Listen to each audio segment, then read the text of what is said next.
Karibu tujifunze jambo fulani leo ambalo mimi nimelifikiria na nikaona watu wengi kuna uwezekano wa asilimia nyingi jambo hili hawajai kuligusia, hawajai kuliongelea.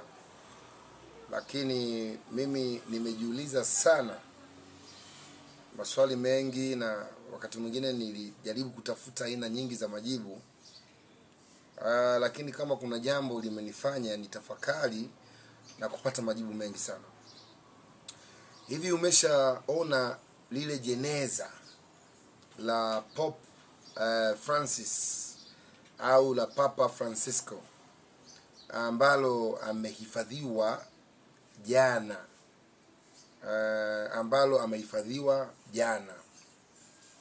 ni jeneza la mbao. Ile ni mbao ya mti wa kawaida, limetengenezwa tu kwa unadhifu mzuri, lakini halina nakshi wala mbwembwe nyingi. Ile jeneza lina line up juu nyekundu, ambayo ile ni kitambaa kimewekwa vizuri ili tu kuonekana, kufanya ndani kule kuonekane vizuri.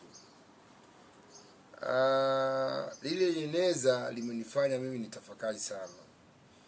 Unajua kuna watu wengi na hasa wenye viwango vya maisha ya chini, maisha ya kawaida, wanatumiaga gharama nyingi sana mtu anapofariki. Mimi mwenyewe nimeshuhudia misiba mingi mno. Watu wanachanga jeneza la 800,000, jeneza la milioni, jeneza la 300,000. It's a lot of money wanatumia tu kwa ajili ya nini? Ya jeneza. Lakini hata ukiangalia shughuli nzima ya msiba inachukua gharama nyingi sana. Yaani inachukua gharama nyingi kana kwamba unajiuliza sasa, watu, kwa nini gharama hizi zisingetumika wakati huyu mtu akiwa hai, wakati huyu mtu akiwa mzima? Na kiukweli hilo ni jambo ambalo mimi silipendi na linanichukiza sana. Nachukia kwa sababu huwezi kutoa mali na pesa nyingi wakati ule mtu unemtolea hana anachokiona, haoni ile thamani tena, hawezi kusema asante, hawezi kukushukuru kwa namna yoyote. Lakini vile vile hata maziko, kuna maziko, of course kuna maziko yale ya tunasema ni ya kiserikali, tuseme ya kiserikali, tukimaanisha labda amekufa kiongozi mkubwa sana, unakuta jeneza kaburi lake limejengwa na tiles na nini kama kuweka kumbukumbu kihistoria. Au ukakuta mtu tu maarufu sana mwenye majina, kaburi lake likajengwa na tiles kawekwa kihistoria. Mimi naona ile kitu sio sahihi. Sio sahihi hata kidogo.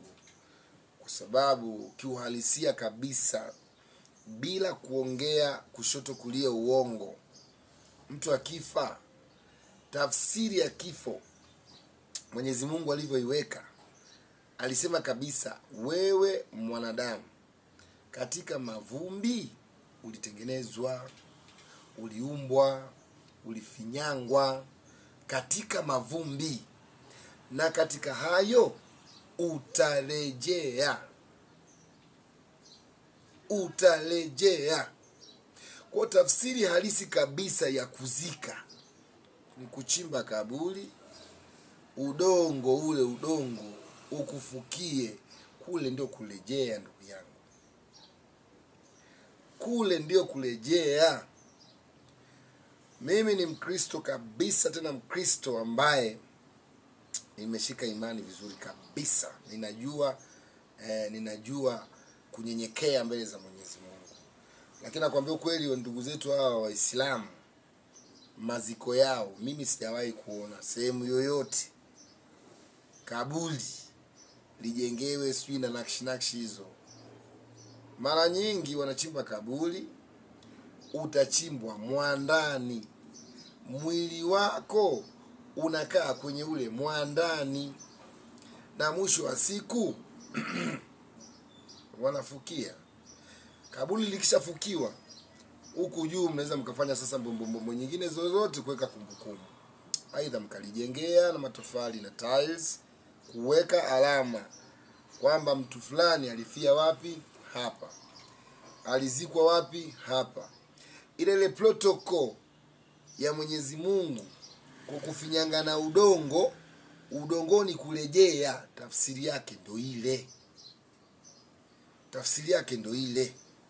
Tunapendaga mambo mengi nini basi tu, lakini kiuhalisia tafsiri yake ndo ile.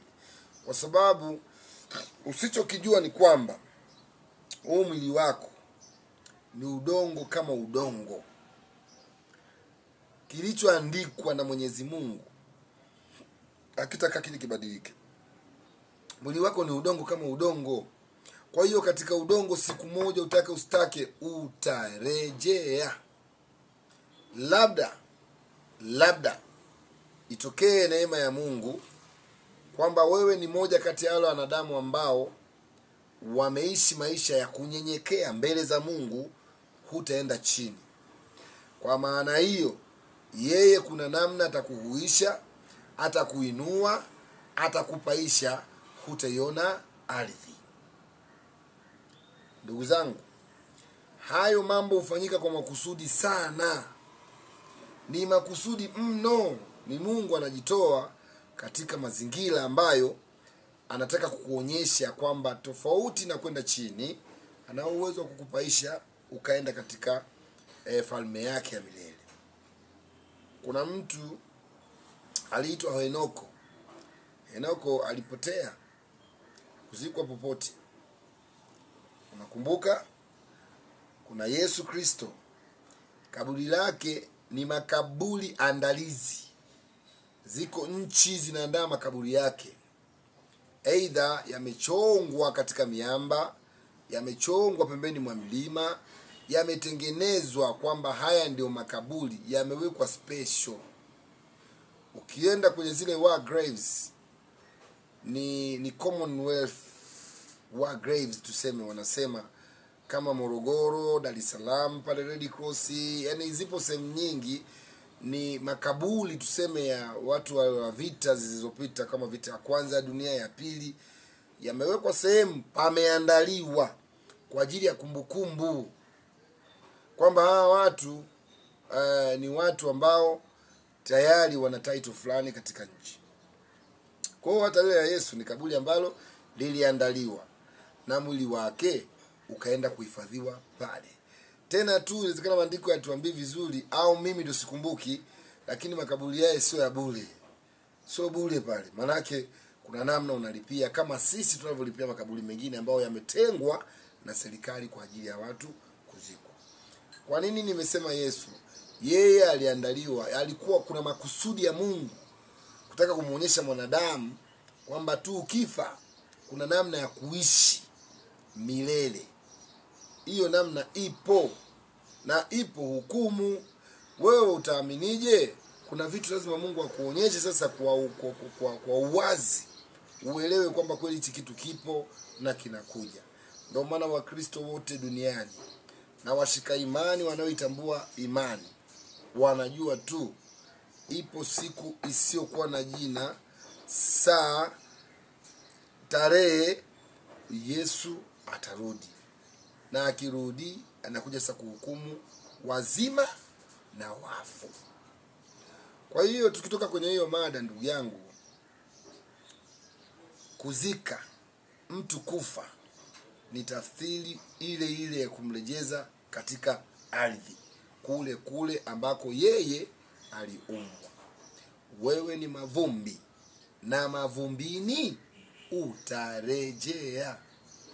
Kinachobaki kuwa hai na kusubiri ule ujio wa Yesu ni nafsi yako, ni roho yako, ni lile jina lako, ile pumzi ambayo Mwenyezi Mungu aliyokupulizia ili uwe hai. Hiyo ndio inajitenga, inasubiri siku ile ya mwisho ya kiyama. Nielewe kidogo hapo. Pumzi ile haifi, nafsi yako haitakufa mpaka ije ile siku ya hukumu. Lakini mwili wako huu unakufa. Mwili wako unakufa kwa sababu gani? Mwili wako unakufa kwa sababu ulipewa limitation miaka ya kuishi ni 70. Ukiwa na neema hata 80 hata 90. Wako walioishi mpaka miaka 120 kwa karne hizi ambazo tunazo. Kwa kule zamani watu waliishi miaka 500, 600, 900. Adamu aliishi miaka 900 almost. Walipata neema kabla dhambi haijakaa vizuri kwenye dunia. Kwa hiyo sasa hivi dhambi imekaa panaposemwa pamestahili, na inafanya kile ambacho ilijia katika dunia. Maana Mungu alituambia shetani huyu amemtupa chini. Dhiki sisi tunayo kwa sababu yeye ndo mshtaki wetu siku zote. Na yeye shetani huwa hana muda wa kutupiga. Yeye anatushtaki. Mashtaka yanavyokuja juu yako, mambo mawili yatatokea. Aidha ushinde hilo shtaka au likushindwe uende jela. Ukipelekwa mahakamani ukashtakiwa, kuna mambo mawili tu. Aidha ushinde hiyo kesi au hukumiwe. Kwa hiyo wanadamu tunahukumiwa mambo mengi kwa sababu mshtaki wetu yeye kila siku anatushtaki. Na pale hukumu inapotoka, ukipelekwa jela, kule ndio kuna watesaji sasa. Kwa mfano, ukawa wewe ni mzinzi. Okay? Ukawa wewe ni mzinzi. Shetani anachokifanya, anakuangalia jambo hilo unalolifanya. Alafu anaenda mbele za Mwenyezi Mungu tena mapema. Wanasema ana tabia ya kujihudhurisha mbele ya Mwenyezi Mungu. Anamwambia angalia huyu, sema huyu mja wako, huyu mtumishi wako ni anakunyenyekea. Anakusikiliza, anatii amri zako, anatii mambo yako yote uliyomwelekeza. Mbona huyu hapa anafanya nini? Hiki anachokifanya ni nini? Na Mungu katika namna moja nyingine ana tabia tu ya kumruhusu shetani. Sawa, wewe nenda kadili naye, lakini uhai wake usichukue. Kwa wapo watu wengi wameishi kwenye mateso bila kujua kwamba tayari ziko hukumu shetani anashawashtaki. Wanaishi kwenye mateso bila uhai wao kuchukuliwa. Lakini ipo sehemu anapitiliza na uhai anachukua. Kwa sababu naye shetani uwaga anafanya mambo ya kupingana na Mungu siku zote. Na anatafuta ushindi kwa Mwenyezi Mungu, lakini Mungu atabaki kuitwa Mungu. Karne na karne. Alfa na Omega, mwanzo mpaka mwisho. Mungu atabakia kuitwa Mungu. Kwa hiyo nimekufundisha hivi vitu ujue kwamba ndugu yangu, kitabaki kwenye dunia yako unayoishi ni nafsi yako tu. Ndio maana tunafundishwa kila siku kuwaheshimu, kuwapenda na kuishi na watu vizuri. Onyesha busara, onyesha upendo, unyenyekevu, utii, onyesha amani. Tafuta amani na watu wote. Hivyo ndivyo mema yatakavyokujia. Tafuta amani kwanza, mtafute Mungu. Tafuta amani, mtafute Mungu. Mtafute Mungu, tafuta amani duniani. Hivyo ndivyo mema yatakavyokujia. Mengine mengi Mungu atakupa ukiwa tu unamtafuta yeye, unaitafuta amani. Suleimani aliomba hekima. Ukiwa na hekima hutakosa amani. Ukiwa na hekima utapendwa na watu wote kwa sababu utahukumu kila jambo katika haki. Kwa sasa mwili wako ndugu yangu hauna chochote ambacho kitasalia. Siku ile nafsi yako ikijitenga, ikaachana na huu mwili ni takataka. Ukikaa sehemu dakika 10, 20, nusu saa, saa, unanuka. Hakuna mtu yeyote anayekupenda leo atatamani kukaa na wewe karibu. Kwa mambo mawili, kwanza atakuwa na wasiwasi kwamba hili dude lishakuwa hili sio jitu tena. Yaani ndio maana watu wanaingia woga. Mtu kulala na maiti ni ngumu, huwezi kulala na maiti kwa sababu yule sio mtu yaani sijui nikwambieje. Ukiagundua hayo utamheshimu kila mwanadamu na utaishi na kila mtu kwa upendo na utawapenda watoto, wakubwa, wazee, utakuwa na heshima, utakuwa na busara, hutanyanyasa kwa sababu ya kitu chochote ulicho nacho, kwa sababu kile ulicho nacho hutabeba hata uzi ulioko katika nguo yako kwenda nao kule. Na hata ukienda nao na wenyewe unaenda tu kuoza, kwa sababu wewe lazima ugeuki kuwa udongo. Ni lazima urudi kuwa mavumbi. Nafsi yako ndio itakayohangaika kusubiri siku ile ya mwisho ije kuhukumiwa. Ndio maana kuna nafsi kwa Mungu hazipo, duniani hazipo. Zipo katikati tu katika mazingira ya mateso, kwa sababu ziliondoka kabla ya wakati, nyingine ziliondoka kabla ya wakati. Maana kuna wanaokufa kabla ya wakati wao kufa. Hilo ni somo lingine tutakuja kujifunza siku nyingine.